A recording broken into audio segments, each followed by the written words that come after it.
ಪ್ರೀತಿಯ ವೀಕ್ಷಕರಿಗೆ ಶಂಕರಾನಂದ ಟಿವಿಗೆ ಸ್ವಾಗತ ಸುಸ್ವಾಗತ.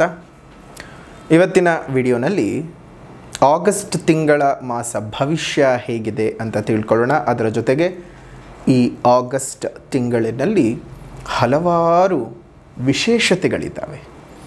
ಯಾವುದು ಆ ವಿಶೇಷತೆಗಳು, ಏನೆಲ್ಲ ಇದೆ, ಹಬ್ಬ ಹರಿದಿನಗಳು ಬರುತ್ತವೆ, ಯಾವುದು ಅದು, ಹೇಗೆ ಆಚರಣೆ ಮಾಡಬೇಕು, ಈ ಮಾಸ ಭವಿಷ್ಯದ ಜೊತೆಗೆ ಆ ಮಾಸ ವಿಶೇಷತೆಯನ್ನು ಸಹ ತಿಳ್ಕೊಳ್ಳೋಣ. ಅದಕ್ಕಿಂತ ಮುಂಚಿತವಾಗಿ ಯಾರಾದರೂ ಶಂಕರಾನಂದ ಟಿವಿ ಯೂಟ್ಯೂಬ್ ವಾಹಿನಿಯನ್ನು ಮತ್ತು ಫೇಸ್ಬುಕ್ ಪೇಜನ್ನು, ಇನ್ಸ್ಟಾಗ್ರಾಮ್ ಪೇಜನ್ನು ಫಾಲೋ ಮಾಡ್ತಾ ಇಲ್ಲ, ಸಬ್ಸ್ಕ್ರೈಬ್ ಮಾಡ್ಕೊಂಡಿಲ್ಲ ಅಂದರೆ ಸಬ್ಸ್ಕ್ರೈಬ್ ಮಾಡ್ಕೊಳ್ಳಿ, ಫಾಲೋ ಮಾಡಿ. ಅದರಿಂದ ನೆಕ್ಸ್ಟ್ ಅಪ್ಲೋಡ್ ಮಾಡುವಂತಹ ವಿಡಿಯೋಗಳು ನಿಮಗೆ ನೋಟಿಫಿಕೇಷನ್ ಮುಖಾಂತರ ಬಂದು ತಲುಪತ್ತೆ. ಹೊಸ ಮಾಹಿತಿಗಳನ್ನು ತಿಳ್ಕೊಳ್ಳೋದಕ್ಕೆ ಸಾಧ್ಯವಾಗುತ್ತೆ. ನೋಡಿ, ಮೊದಲನೇದಾಗಿ ಈ ಆಗಸ್ಟ್ ತಿಂಗಳಿನ ಮಾಸ ವಿಶೇಷತೆ ಏನು ಅನ್ನೋದನ್ನು ನೋಡೋದಾಯಿತು ಅಂತ ಹೇಳಿದ್ರೆ, ಈಗಾಗಲೇ ಶ್ರಾವಣ ಮಾಸ ಆಗಸ್ಟಿನಲ್ಲಿ ಪ್ರಾರಂಭವಾಗಿರುತ್ತೆ. ಮೊದಲನೇದಾಗಿ 2ನೇ ತಾರೀಕೆ ಶ್ರಾವಣ ಶನಿವಾರ ಬರತಕ್ಕಂಥದ್ದು. ಹಾಗಾಗಿ ಶ್ರಾವಣ ಶನಿವಾರದ ಆಚರಣೆಯನ್ನು ಸಹ ನೀವು ಮಾಡಿಕೊಳ್ತೀರಾ. ಅದಾದ ಮೇಲೆ 5ನೇ ತಾರೀಕು 8ನೇ ತಿಂಗಳು 2025ಕ್ಕೆ ಆಷಾಢ ಮಾಸದಲ್ಲಿ ಮಾಡ್ತಕ್ಕಂಥ ಮಂಗಳಗೌರಿ ವ್ರತ ಬರ್ತಕ್ಕಂಥದ್ದು. ಅದನ್ನು ಸಹ ಮನಸ್ಸೋ ಇಚ್ಛೆ ದೇವರ ಮೇಲೆ ಭಾರ ಹಾಕಿ ಮಂಗಳಗೌರಿ ವ್ರತವನ್ನು ಸಹ ನೀವು ಮಾಡಿ ಬಹಳಷ್ಟು ಅನುಕೂಲತೆಗಳು ನಿಮಗೆ ಉಂಟಾಗ್ತದೆ. ಅದೇ ರೀತಿಯಾಗಿ 9ನೇ ತಾರೀಕು 8ನೇ ತಿಂಗಳು 2025ಕ್ಕೆ ನೂಲು ಹುಣ್ಣಿಮೆ ಮತ್ತು ರಕ್ಷಾಬಂಧನ. ನೋಡಿ, ರಕ್ಷಾಬಂಧನ ಅನ್ನುವಂಥದ್ದು ಉತ್ತರ ಭಾರತದಲ್ಲಿ ಆಚರಣೆ ಮಾಡ್ತಕ್ಕಂತಹ ಅಣ್ಣ ತಂಗಿಯರ ಹಬ್ಬ. ಅದೇ ರೀತಿಯಾಗಿ ನಾವು ಸ್ವಲ್ಪ ದಿನಗಳ ಹಿಂದಷ್ಟೇ ನಾಗರ ಪಂಚಮಿಯನ್ನು ಮಾಡಿರ್ತೀವಿ. 29ನೇ ತಾರೀಕು 7ನೇ ತಿಂಗಳು ಜುಲೈನಲ್ಲಿ 29ನೇ ತಾರೀಕು ನಾಗರ ಪಂಚಮಿ ಹಬ್ಬವನ್ನು ಸಹ ಮಾಡಿರ್ತೀವಿ. ನಮ್ಮ ಈ ಕರ್ನಾಟಕದ ಭಾಗಗಳಲ್ಲಿ ನಾಗರ ಪಂಚಮಿ ಹಬ್ಬ ಅನ್ನುವಂಥದ್ದು ಕೇವಲ ನಾಗರಕ್ಕೆ ತನಿ ಎರೆಯೋದು ಮಾತ್ರವಲ್ಲ, ಅದು ಅಣ್ಣ ತಂಗಿ ಹಬ್ಬ. ಹೇಗೆ ಉತ್ತರ ಭಾರತದಲ್ಲಿ ರಕ್ಷಾಬಂಧನದ ಹಬ್ಬವನ್ನು ತುಂಬ ವಿಜೃಂಭಣೆಯಾಗಿ ಆಚರಣೆ ಮಾಡ್ತಾರೋ, ನಮ್ಮ ಈ ದಕ್ಷಿಣ ಭಾರತದಲ್ಲಿ, ಅದರಲ್ಲೂ ಉತ್ತರ ಕರ್ನಾಟಕದ ಭಾಗದಲ್ಲಿ ಬಹಳ ಅತ್ಯುತ್ತಮ ಆಚರಣೆಗಳಲ್ಲಿ ಅದು ಸಹ ಒಂದಾಗಿರತಕ್ಕಂಥದ್ದು. ಇನ್ನು ಕಲಿಯುಗದ ವರದೈವ ಅಂತ ಕರೆಸ್ಕೊಂಡಿರ್ತಕ್ಕಂತಹ, ಕಣ್ಣಿಗೆ ಕಾಣಿಸುವಂತಹ ಕಲ್ಪವೃಕ್ಷ, ಕಾಮಧೇನು ಅಂತೆಲ್ಲ ಕರೆಸ್ಕೊಳ್ತಕ್ಕಂತಹ ಗುರು ರಾಘವೇಂದ್ರ ಸ್ವಾಮಿಗಳ ಆರಾಧನೆಯೂ ಸಹ ಇದೇ ಒಂದು ಆಗಸ್ಟಿನ ತಿಂಗಳಲ್ಲಿ ಬರ್ತಕ್ಕಂಥದ್ದು. 11ನೇ ತಾರೀಕು, ಈ 11ನೇ ತಾರೀಕು ರಾಘವೇಂದ್ರ ಸ್ವಾಮಿಗಳ ಆರಾಧನೆ ನಡೆಯುತ್ತೆ. ಸೊ ಹಾಗಾಗಿ ಯಾರ್ಯಾರು ರಾಯರ ಭಕ್ತರಿದ್ದೀರಿ, ರಾಯರನ್ನು ನೆನೆಸ್ಕೊಂಡು ಇನ್ನು ಮುಂದಕ್ಕಾದರೂ ನಮ್ಮ ಜೀವನ ಒಳ್ಳೆಯದಾಗಿ ನಡೆಸ್ಕೊಂಡು ಹೋಗೋಕೆ ಅನುಕೂಲ ಮಾಡಿಕೊಡು ಸ್ವಾಮಿ ಅಂತ ಪ್ರಾರ್ಥನೆ ಮಾಡ್ಕೊಳ್ತಾ, ರಾಯರಲ್ಲಿ ಭಕ್ತಿಯಿಂದ ಮತ್ತು ಪ್ರೀತಿಯಿಂದ ನಮಸ್ಕಾರಗಳನ್ನು ಮಾಡಿ ರಾಯರ ಆರಾಧನೆಯನ್ನು ಮಾಡಿ ಶುಭವಾಗಲಿ. ಇನ್ನು 12ನೇ ತಾರೀಕಿಗೆ ಮಂಗಳಗೌರಿ ವ್ರತ ಬರ್ತದೆ. ನಾವು ಈ ಶ್ರಾವಣ ಮಾಸದ ಪೂರ್ತ ಮಂಗಳವಾರಗಳಂದು ಮಂಗಳಗೌರಿ ವ್ರತವನ್ನು ನಾವು ಮಾಡ್ತೀವಿ. ಅದೇ ರೀತಿಯಾಗಿ 16ನೇ ತಾರೀಕು 8ನೇ ತಿಂಗಳು 2025ಕ್ಕೆ ಕೃಷ್ಣ ಜನ್ಮಾಷ್ಟಮಿ ಬರ್ತಕ್ಕಂಥದ್ದು. ನೋಡಿ, 18ನೇ ತಾರೀಕು ಶನಿವಾರದ ದಿವಸ ಈ ಒಂದು ಬಂದಿರತಕ್ಕಂಥದ್ದು ಅಷ್ಟಮಿ. ಇನ್ನು ಅದನ್ನು ಗೋಕುಲಾಷ್ಟಮಿ ಅಥವಾ ಕೃಷ್ಣ ಜನ್ಮಾಷ್ಟಮಿ, ಕೃಷ್ಣಾಷ್ಟಮಿ, ಹೀಗೆ ಹಲವಾರು ನಾಮಗಳಿಂದ ಕರೀತಕ್ಕಂಥದ್ದು.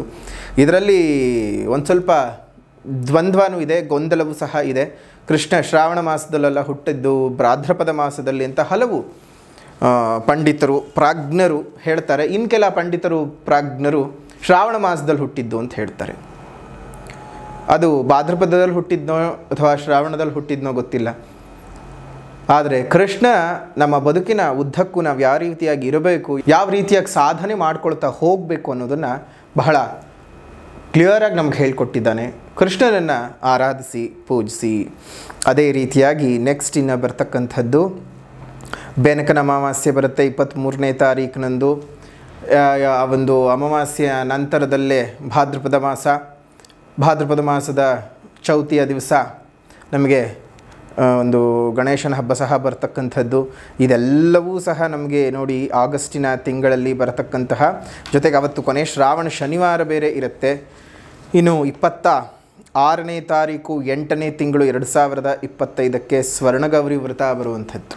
ಅಂದರೆ ಸ್ವರ್ಣಗೌರಿ ವ್ರತ ತೃತೀಯ ತಿಥಿ ದಿವಸ ಸ್ವರ್ಣಗೌರಿ ವ್ರತ. ಅದೇ ರೀತಿಯಾಗಿ ಚೌತಿ ದಿವಸ ವರಸಿದ್ಧಿ ವಿನಾಯಕ ವ್ರತ. ಇನ್ನು 28ನೇ ತಾರೀಕು ಋಷಿಪಂಚಮಿ ಬರುವಂಥದ್ದು. ಹೀಗೆ ಇಷ್ಟು ವಿಶೇಷತೆಗಳು ಗಣೇಶನ ಹಬ್ಬ ಬರುತ್ತೆ, ಗೌರಿ ಹಬ್ಬ ಬರುವಂತಹದ್ದು, ಕೃಷ್ಣ ಜನ್ಮಾಷ್ಟಮಿ ಬರುವಂಥದ್ದು, ಶ್ರಾವಣ ಮಾಸದ ಪೂಜೆಗಳು ಬರುವಂಥದ್ದು, ಶ್ರಾವಣ ಮಾಸದ ಮಂಗಳವಾರದ ಮಂಗಳಗೌರಿ ವ್ರತಗಳಾಗಿರಬಹುದು, ಅದೇ ರೀತಿಯಾಗಿ ಶ್ರಾವಣ ಶನಿವಾರದ ಪೂಜೆಗಳಾಗಿರಬಹುದು. ನೋಡಿ ಎಷ್ಟು ಬ್ಯಾಕ್ ಟು ಬ್ಯಾಕ್ ಶುಭದ ಕಾರ್ಯಗಳನ್ನು ಮಾಡಿಕೊಳ್ಳೋದಕ್ಕೆ ಶುಭ ದಿನಗಳು ಈ ಒಂದು ತಿಂಗಳಲ್ಲಿ ಇದೆ. ಹಾಗಾಗಿ ಈ ಒಂದು ತಿಂಗಳು ಬಹಳ ಬಹಳ ಬಹಳ ಶ್ರೇಷ್ಠದಾಯಕವಾಗಿರತಕ್ಕಂತಹ ಮಾಸ. ನಿಮ್ಮೆಲ್ಲ ಬದುಕಿನ ದೌರ್ಭಾಗ್ಯಗಳನ್ನು, ನಿಮ್ಮೆಲ್ಲರ ಬದುಕಿನ ಜಂಜಾಟಗಳನ್ನು, ನಿಮ್ಮೆಲ್ಲರ ಬದುಕಿನಲ್ಲಿ ಇರುವಂತಹ ಅನೇಕ ರೀತಿಯ ಕಷ್ಟ ನಷ್ಟಗಳನ್ನು ತೊಲಗಿಸಿಕೊಳ್ಳೋದಕ್ಕೆ ಬಹಳ ಅಂದರೆ ಬಹಳ ಅತ್ಯಂತ ಮಹತ್ವಪೂರ್ಣವಾಗಿರತಕ್ಕಂತಹ ಒಂದು ತಿಂಗಳು ಅಂತ ಹೇಳಿದ್ರೆ ಇದೇ ಒಂದು ಆಗಸ್ಟಿನ ತಿಂಗಳು. ಆದರೆ ನೆಕ್ಸ್ಟ್ ನೋಡಿ, ನಿಮಗೆ ಬಹಳ ಅತ್ಯುತ್ತಮವಾಗಿ ಬರ್ತಾ ಇರುವಂತಹದ್ದು ಇದೇ ಆಗಸ್ಟ್ ತಿಂಗಳಿನ 23ನೇ ತಾರೀಕಿನ ಅತ್ಯಂತ ಶಕ್ತಿಶಾಲಿ ಪ್ರಬಲವಾಗಿರತಕ್ಕಂತಹ ಅಮಾವಾಸ್ಯೆ ಅಂತ ಹೇಳಿದ್ರೆ ಅದು ಬೆನಕನ ಅಮಾವಾಸ್ಯೆ 23ನೇ ತಾರೀಕು ಶನಿವಾರದ ದಿವಸ ಬರ್ತಾ ಇದೆ. ಆ ಶನಿವಾರದ ದಿವಸ ಬರುವಂತಹ ಈ ಒಂದು ಅಮಾವಾಸ್ಯೆ ಶನಿ ಅಮಾವಾಸ್ಯೆ ಅಂತಲೂ ಸಹ ಬಹಳ ಪ್ರಸಿದ್ಧವಾಗುತ್ತೆ. ಶನಿವಾರದ ದಿವಸ ಅಮಾವಾಸ್ಯೆಗಳು ಬಂತು ಅಂತ ಹೇಳಿದ್ರೆ ಬಹಳ ಅವಘಡಗಳು ಒಂದರ ಹಿಂದೆ ಒಂದು ನಡೆಯುತ್ತೆ. ಆಕ್ಸಿಡೆಂಟ್ಗಳು ಜಾಸ್ತಿ ಆಗ್ತಕ್ಕಂಥದ್ದು, ರೋಡನ ಮೇಲೆ ಆಕ್ಸಿಡೆಂಟ್ಗಳು ನಡೆಯುತ್ತೆ. ಬಟ್ ಆದರೆ ಬಹಳ ಭೀಕರವಾಗಿ ಬಹಳ ದುರ್ಘಟನೆಗಳು ಒಂದು 3ರಿಂದ 4 ದಿನ ಹಿಂದೆ ಮತ್ತು ಮುಂದೆ ಬಹಳ ಹುಷಾರಾಗಿರಬೇಕು. ಒಂದು 20ನೇ ತಾರೀಕಿನಿಂದ ಹಿಡಿದು 26-27ನೇ ತಾರೀಕಿನವರೆಗೂ ಸಹ ವಾಹನ ಚಾಲನೆಯಲ್ಲಿ ಪ್ರತಿಯೊಬ್ಬರು ಹುಷಾರಾಗಿರಬೇಕು. ಒಂದಷ್ಟು ಏರುಪೇರುಗಳು ಜಾಸ್ತಿ ಆಗುತ್ತವೆ. ವಾತಾವರಣ ಇನ್ನೇನು ಭಾದ್ರಪದ ಮಾಸಕ್ಕೆ ಬರ್ತಾ ಇದೆ ಅಂತ ಹೇಳ್ತಾ ಇದ್ದ ಹಾಗೆಯೇ ಒಂದಷ್ಟು ಈ ದಕ್ಷಿಣಾಯನದ ಪ್ರಭಾವ ಜಾಸ್ತಿ ಆಗ್ತಾ ಹೋಗುತ್ತೆ. ಉತ್ತರಾಯಣ ಪುಣ್ಯಕಾಲ, ದಕ್ಷಿಣಾಯನ ಪುಣ್ಯಕಾಲ ಅಂತ ಅರ್ಥ ಅಲ್ಲ, ಆದರೆ ದಕ್ಷಿಣಾಯನದಲ್ಲಿ ಅವಘಡಗಳು ಜಾಸ್ತಿ ಆಗ್ತಕ್ಕಂಥದ್ದು, ಸ್ವಲ್ಪ ಭೀಕರತೆ ಜಾಸ್ತಿ ಆಗುತ್ತೆ. ಪ್ರಕೃತಿನಲ್ಲಿ ಹಲವು ರೀತಿಯ ಬದಲಾವಣೆಗಳೆಲ್ಲ ನಡೆಯೋದ್ರಿಂದ ಬಹಳ ಜಾಗ್ರತೆಯಾಗಿ ಇರಬೇಕು. ಕೆಲವೊಮ್ಮೆ ಏನಾಗುತ್ತೆ ಅಂತ ಹೇಳಿದ್ರೆ ನೀವು ಸರಿಯಾಗೇ ಇರ್ತೀರಿ, ನಿಮ್ಮ ಸುತ್ತ ಇರತಕ್ಕಂಥವ್ರು ಸರಿ ಇರೋದಿಲ್ಲ. ನಿಮ್ಮ ಮಕ್ಕಳುಗಳನ್ನು ಸರಿಯಾಗಿ ಹುಷಾರಾಗಿ ನೋಡ್ಕೊಳ್ಳಿ. ಮನೆಯಲ್ಲಿ ಮಕ್ಕಳಿಗೆ ಸರಿಯಾಗಿ ಸಂಸ್ಕಾರಗಳನ್ನು ಕೊಟ್ಟರೆ ಹೊರಗಡೆ ಅವಾಂತರಗಳು ಕಮ್ಮಿ ಆಗುತ್ತವೆ. ಮನೆಯಲ್ಲೇ ಸಂಸ್ಕಾರ ಕೊಡದೆ ಹೋದರೆ ಕೆಲವೊಬ್ಬರು ನೋಡ್ತಾ ಇರ್ತೀವಿ, ಹೇಗಂದ್ರೆ ಹಾಗೆ ರಸ್ತೆಯಲ್ಲಿ ವೀಲಿಂಗ್ ಮಾಡ್ತಾ ಹೋಗ್ತಾ ಇರ್ತಾರೆ. ನಡು ರಸ್ತೆಯಲ್ಲಿ ಏನಾದರೂ ಒಂಚೂರು ಹೆಚ್ಚು ಕಡಿಮೆ ಆಯಿತು ಅಂತ ಹೇಳಿದ್ರೆ ಅವ್ರಿಗೂ ತೊಂದರೆ, ಹಿಂದೆ ಮುಂದೆ ಬರ್ತಿರೋರ್ಗೂ ತೊಂದರೆ. ನಿಮಗೇನೋ ಗಾಂಚಲಿಗಳು ಜಾಸ್ತಿ ಆಗಿರುತ್ತೆ, ಹೋಗಿ ಅದನ್ನೇನೋ ಮಾಡ್ಕೊಳ್ತೀರಿ. ಪಾಪ ಅದರಿಂದ ಇನ್ನೊಬ್ಬರ ಸಂಸಾರಕ್ಕೆ ಪೆಟ್ಟು ಬಿದ್ದರೆ ಆ ಮನೇಲಿ ತಂದೆ ತಾಯಿಗಳು ಕಣ್ಣೀರು ನೋಡೋರು ಯಾರು? ಆ ಮನೆಯಲ್ಲಿ ಮಕ್ಕಳುಗಳ ಅನಾಥವಾದರೆ ನೋಡೋರು ಯಾರು? ನಿಮ್ಮ ಶೋಕಿ, ನಿಮ್ಮದು ಸರಿ, ಎಲ್ಲ ನಿಮ್ಮ ವೈಯಕ್ತಿಕವೇ.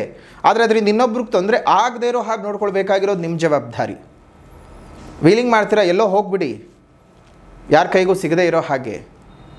ನಡು ರಸ್ತೆಯಲ್ಲಿ ಎಷ್ಟೋ ಬಾರಿ ಪಾಪ ಪೊಲೀಸ್ನವರು ಅವ್ರಿಗೆ ಹಿಂಸೆ ಆಗೋಗ್ಬಿಡತ್ತೆ. ಹೆಂಗೋ ಹೋಗ್ತಿರ್ತಾರೆ, ಆ ತಡೆ ಹಿಡಿಯೋಕ್ಕೆ ಹೋದರೂ ಅಕಸ್ಮಾತ್ ತಡೆ ಹಿಡಿಬೇಕಾದ್ರೆ ಏನಾದರೂ ಅಪಾಯ ಆಯಿತು ಅಂದರೆ ಪಾಪ ಅವ್ರ ತಲೆ ಮೇಲೆ ಬರ್ತದೆ. ಪೊಲೀಸರು ಅಡ್ಡಗಟ್ಟಿದ್ರು, ಹಿಂಗೆ ದುರ್ಘಟನೆ ನಡೀತು ಅಂತ. ಇಲ್ಲಿ ಸಲ್ಲದ ಅಪವಾದ ಅವ್ರಗಳ ತಲೆ ಮೇಲೆ ಬೇರೆ ಒಂದಷ್ಟು.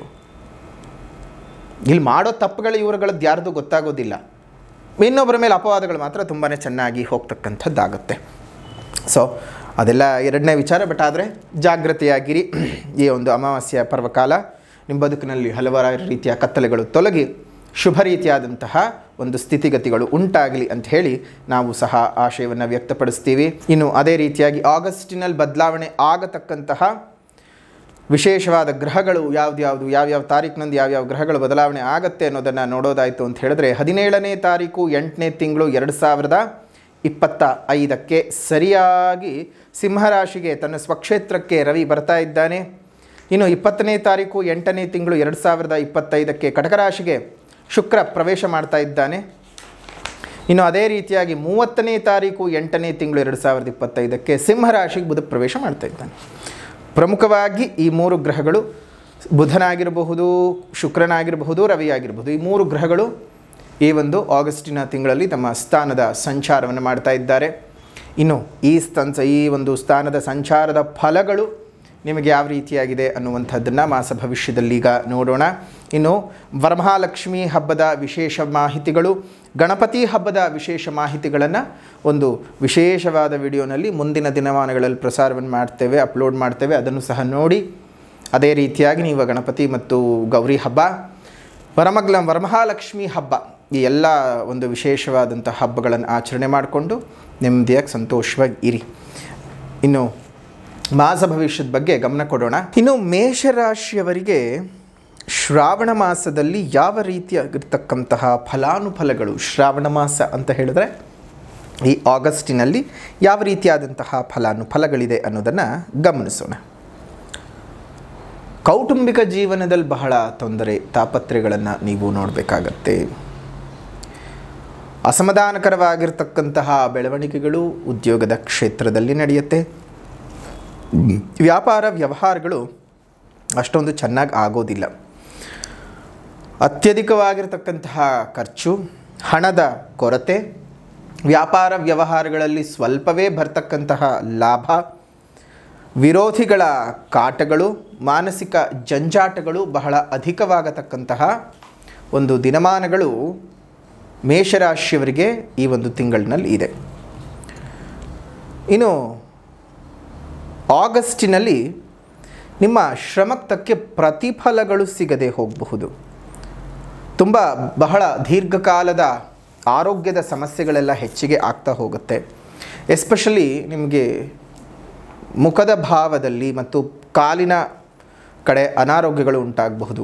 ತುಂಬ ಹೇರ್ ಥಿನ್ನಿಂಗ್ ಆಗುವಂಥದ್ದು, ಡೆಂಟಲ್ ಪ್ರಾಬ್ಲಮ್ಗಳು ಜಾಸ್ತಿ ಆಗುವಂಥದ್ದು, ಐಸೈಟ್ ಪ್ರಾಬ್ಲಮ್ ಇತ್ತು ಅಂತ ಹೇಳಿದ್ರೆ ಹೆಚ್ಚಿಗೆ ಆಗತಕ್ಕಂಥದ್ದು, ಪಾದಗಳಲ್ಲಿ ಉರಿಯೂತಗಳು, ನೋವುಗಳು ಜಾಸ್ತಿ ಆಗುವಂಥದ್ದು, ಓವರ್ ವೆಯ್ಟ್ ಒಬೆಸಿಟಿ ಪ್ರಾಬ್ಲಮ್ ಜಾಸ್ತಿ ಆಗ್ತಕ್ಕಂಥದ್ದು, ಹೀಗೆ ಹತ್ತಾರು ದೀರ್ಘಕಾಲ ಅನಾರೋಗ್ಯದಿಂದ ಬಳಲಬೇಕಾಗಿರತಕ್ಕಂತಹ, ಆರೋಗ್ಯಕ್ಕೆ ಕುತ್ತಾಗಿರತಕ್ಕಂತಹ ಅನೇಕ ಕಾಯಿಲೆಗಳಿಂದ ಬಳಲಬೇಕಾಗುತ್ತೆ ಮೇಷರಾಶಿಯವರು. ಕುಟುಂಬದಲ್ಲಿ ನೆಮ್ಮದಿ ಅನ್ನೋದು ಇರೋದಿಲ್ಲ.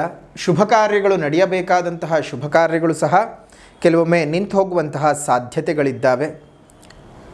ಆದರೆ ದೇವತಾ ಕಾರ್ಯಗಳು ಯಾವುದು ಸಹ ನಿಲ್ಲದೆ ಸಾಂಗೋಪಾಂಗವಾಗಿ ನೆರವೇರುತ್ತೆ.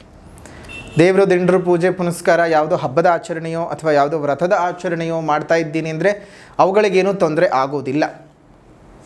ಅವುಗಳೆಲ್ಲ ನಿರ್ವಿಘ್ನವಾಗಿ ನೆರವೇರ್ತಾ ಹೋಗ್ಬಿಡತ್ತೆ.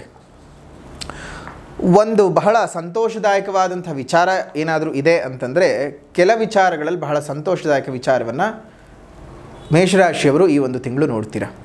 ಉದಾಹರಣೆಗೆ ಭೂ ಸಂಬಂಧಿತ ವ್ಯವಹಾರಗಳೇನಾದರೂ ಇತ್ತು ಅಂತ ಹೇಳಿದ್ರೆ ಅದರಿಂದ ಲಾಭಗಳು ಬರುವಂಥದ್ದು. ಆಸ್ತಿಯ ಮಾರಾಟ ಮಾಡ್ತಾ ಇದ್ದೀನಿ ಅಥವಾ ಕೊಂಡುಕೊಳ್ತಾ ಇದ್ದೀನಿ ಅಂದರೆ ಅದರಿಂದ ಬಹಳಷ್ಟು ನೆಮ್ಮದಿಯುತವಾದಂತಹ ವಾತಾವರಣವನ್ನು ನೀವು ನೋಡ್ತೀರಿ. ವಿದೇಶ ಪ್ರಯಾಣದ ಯೋಗಗಳು ಬರ್ತಕ್ಕಂಥದ್ದು ಮತ್ತು ವಿದೇಶದಲ್ಲಿ ಕೆಲಸವನ್ನು ಹುಡುಕ್ತಾ ಇದ್ದಂಥವ್ರಿಗೆ ಈ ತಿಂಗಳು ವಿದೇಶದಲ್ಲಿ ಕೆಲಸಗಳು ಸಿಗತಕ್ಕಂಥದ್ದು ಆಗುತ್ತೆ. ಇನ್ನು ವ್ಯಾಪಾರ ವ್ಯವಹಾರಗಳಲ್ಲಿ ಲಾಭಗಳು ಹೆಚ್ಚಿಗೆ ಬರದೇ ಇದ್ದರೂ ಅಲ್ಪ ಲಾಭಗಳು ಬರುತ್ತವೆ.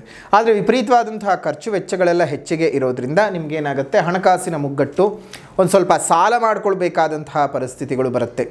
ಮನಸ್ಸಿಗೆ ನೆಮ್ಮದಿ ಅನ್ನೋದು ಇರೋದಿಲ್ಲ. ನೋಡಿ, ಎಲ್ಲೋ ಒಂದೆರಡು ವಿಚಾರಗಳು ಮಾತ್ರ ನಿಮಗೆ ಪೂರಕವಾಗಿ ಕೆಲಸವನ್ನು ಮಾಡ್ತಾ ಇದೆಯೋ ಹೊರತು ಬೇರೆ ಇನ್ಯಾವುದೇ ರೀತಿಯಾದಂತಹ ವಿಚಾರಗಳು ನಿಮಗೆ ಪೂರಕವಾಗಿ ಇಲ್ಲ. ಇನ್ನು ಗರ್ಭಿಣಿ ಸ್ತ್ರೀಯರ ವಿಚಾರಕ್ಕೆ ಬರೋದಾಯಿತು ಅಂದರೆ ಸುಖಪ್ರಸವ ಇದೆ ನಿಮಗೆ.